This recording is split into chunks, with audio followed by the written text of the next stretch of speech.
중국이 우리 이 기업에 대해서 사드 보복을 얼마나 처절하게 했습니까? 일국의 장관이, 외교장관이 사드 때문에 정말 많은 기업들이 피해를 본에도 불구하고 왜 사드 보복에 대해서 안방에 불러놓고도 한마디 말 못합니까? 거기에 대해서 노골적인 정치적 압박, 외교적 압박, 경제적인 침탈을 한 거잖아요. 그러면 일본하고 싸우는 것도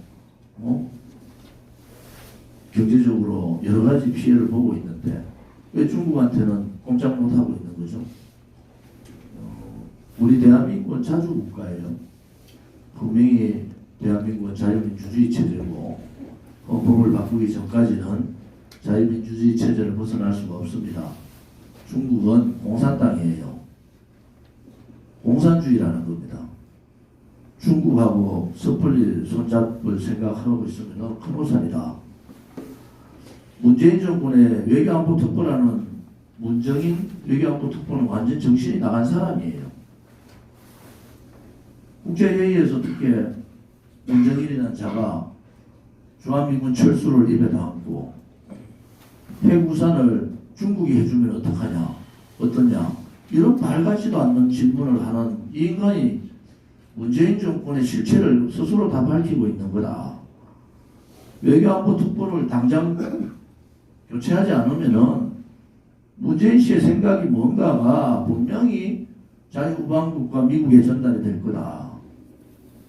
가는 데마다 사고치고 가는 데마다 반대한민국적 언사를 하고 가는 데마다 자유민주주의 체제를 무너뜨리는 언사를 하고 국민의 생명과 재산에는 전혀 관심도 없이 어떻게 감히 외교 특보라는 자가 미군 철수를 전제로 중국의 핵우산을 논할 수가 있습니까? 이것은 반역이에요. 이것은 여적죄로 다뤄야 된다. 그래서 우리 공화당은 문정인 외교특보에 대해서 분명한 법적 조치를 하겠습니다. 강력한 법적 조치를 해야 됩니다. 그냥 스멀스멀 자유민주주의 체제 무너뜨리고 한미동맹 스멀스멀 깨려고 한미일 삼각연대 깨려고 하는 이 정신없는 자들을 분명히 기록에 남겨야 된다는 거예요. 오늘 대변인단에서도 강력한 이 비판 논평을 해주길 바랍니다. 대한민국에서 있을 수 없는 말을 하고 있는 문정인이라는 자는 어디 종북의 우두머리 같은 행동을 하고 있어요. 그것도 외교안보 특보라는 직책을 가지고 있을 수 없는 일을 벌이고 있습니다. 이 문제에 대해서는 우리 공화당이 법적 또 여러 가지 사항을 다 고려해서 조치를 해주길 바랍니다. 지금 유재수 감찰 무마 의혹은 그냥 유재수 개인의 감찰 무마가 아닙니다. 문재인 씨 보고 형이라고 부르는 사람일 뿐만 아니라 금융에서 최고의 실세였어요. 지금 문재인 정권 들어와서 우리들 병원뿐만이 아니라 많은 조건 갖추지만 않은 대출들이 이루어지고 있고 그것이 어떤 파장을 몰고 올 건지 여러분들 잘 아실 겁니다. 이것은 금융에 대한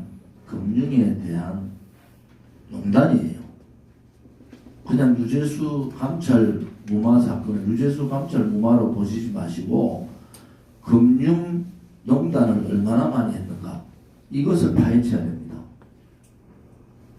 제가 윤규건이 구속될 때 그 다음날 조국이 사퇴했습니다. 윤규건이가 그냥 당할 사람이 아니라는 거죠. 윤규건이 입에서 술술술술 지금의 민정의 비리들이 나오고 있습니다. 걷잡을 수 없는 상황들이 터지고 있어요. 검찰은 모든 증거를 거의 다 확보한 상태에서 행동을 하고 있어요. 지금 울산시장에 대한 선거 개입은 그야말로 있을 수 없는 농단을 한 겁니다. 이것은 선거 공작 사건이다. 저는 그렇게 봅니다. 공작 정치를 한 거예요. 노무현 대통령 탄핵 소추 상황을 보면은 문재인 씨는 이 건 하나로도 10번은 탄핵돼야 되는 겁니다. 만약에 관여가 되었다 하면은 공교롭게도 지금 내가 있는 울산시장이 문재인 씨에 가장 가까운 호용호제하는 사람이다. 어쩌면은 정치 그만두려는 사람을 다시 울산으로 불러들인 것이 문재인 씨 아닙니까?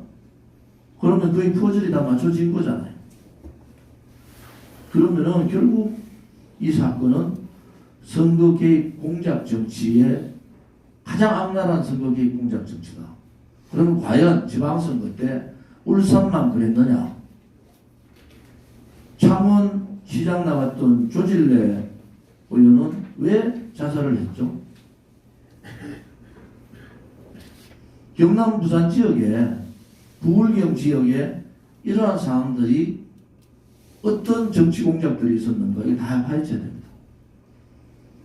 그냥 이 정권에서 이렇게 뭐 떨어졌으니까 이렇게 갈 문제가 아니고 자유한국당이 제대로 된 선거 공작 의혹을 파헤치고 우리 공화당과 이러한 부분에 대한 공조도 필요하다.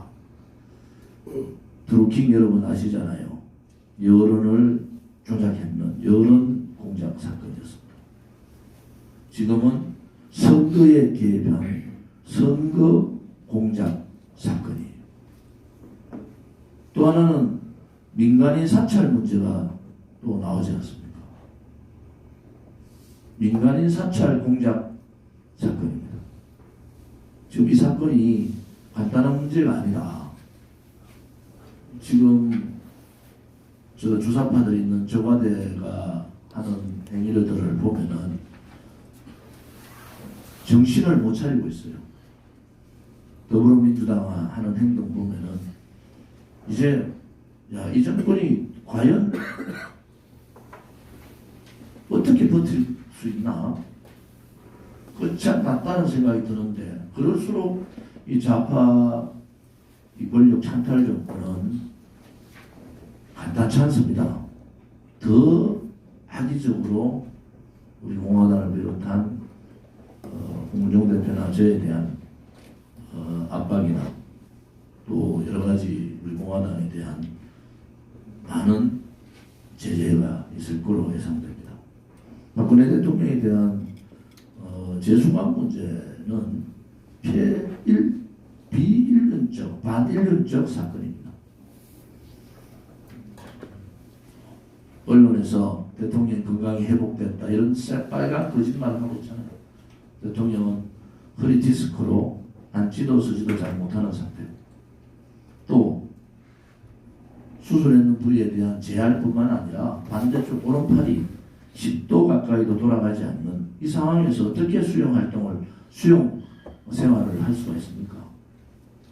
이러한 것을 알면서도 다시 재수감 조치를 한 데 대해서는 우리 국민들이 분노를 넘어 이 정권의 마지막 발악을 보고 있다.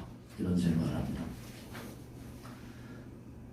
3, 4분기 경제 성장률이 마이너스 1.6%로 나왔습니다. 지금 4분기 동안 마이너스 상황이 오고 수출이 급격하게 반토막이 나버렸습니다. 소비, 투자 모든 부분이 지금 얼어붙었습니다. 문재인 정권은 이 국가를 운영할 운영의 능력도 또 국가 운영에 대한 생각도 없는 사람들이다. 오로지 그들의 생각은 오로지 그들의 생각은 이 두 가지 악법, 연동형 비례대표제를 악법을 통과시켜서 좌파 연정을 통해서 장기 집권하겠다. 대의정치의 상권 분립의 대의정치가 분명히 자유민주주의 체제의 헌법적 가치임에도 불구하고 대의정치를 말살하고 밀실야합, 좌파 연정, 정당끼리 나눠먹는 그러한 정치를 하려고 하고 있다. 또 하나 공수처법은 여기 이 책을 여러분들 좀 보시고 이 책에 사회 정의를 바라는 전국 교수 모임에서 만든 책입니다. 여기 보면은 공수처 설립에 관한 10가지 질문이 있어요. 이걸 필독하셔야 됩니다. 공수처를 왜 하면 안 되는가? 제일 책 앞에 이렇게 써 있습니다. 공수처 법안은 중국의 국가감찰위원회보다도 법적 근거나 운영 구조가 미개하고 대통령 직속하에 입법, 사법, 행정, 상권 위에 군림하는 공수처를 설치함으로써 헌정 질서를 유린하며 자유민주주의 공화국의 정신에 역행하는 입법 쿠데타이다. 이 책 여러분 10가지 질문 필독을 하셔서 왜 공수처법을 저지하기 위해서 우리가 여의도에 천막 당사를 치고 제가 오늘 이제 11일째 거기서 자고 있었는데 왜 이걸 막아야 되는가? 이거 못 막으면은 사법 독립은 끝난 겁니다. 이제 자 연동형 비례대표제를 통해서 입법권이 넘어가고 공수처를 통해서 사법권까지 넘어가면은 상권 분립은 문재인 좌파 독재 정권의 손아귀에 다 들어가는 겁니다. 필리버스터 뭐 하는 거 좋아요. 자유한국당. 단지 연대투쟁을 통해서 국민 저항권을 발동하지 않으면은 이 법 통과되면은 두고두고 이 시대에 있는 국회의원들은 대한민국의 역적이 되는 겁니다. 배신자가 되고. 다시 한 번 더 자유한국당에 제안합니다. 이 법을 막을 수 있는 길은 여의도에 100만, 200만, 1000만의 국민이 모여서 저항권을 발동해서 국회의원들을 때려잡는 겁니다. 그렇지 않으면 이 법을 막을 수 없기 때문에 중대한 결단을 해야 될 시기가 됐다라는 말씀을 드립니다.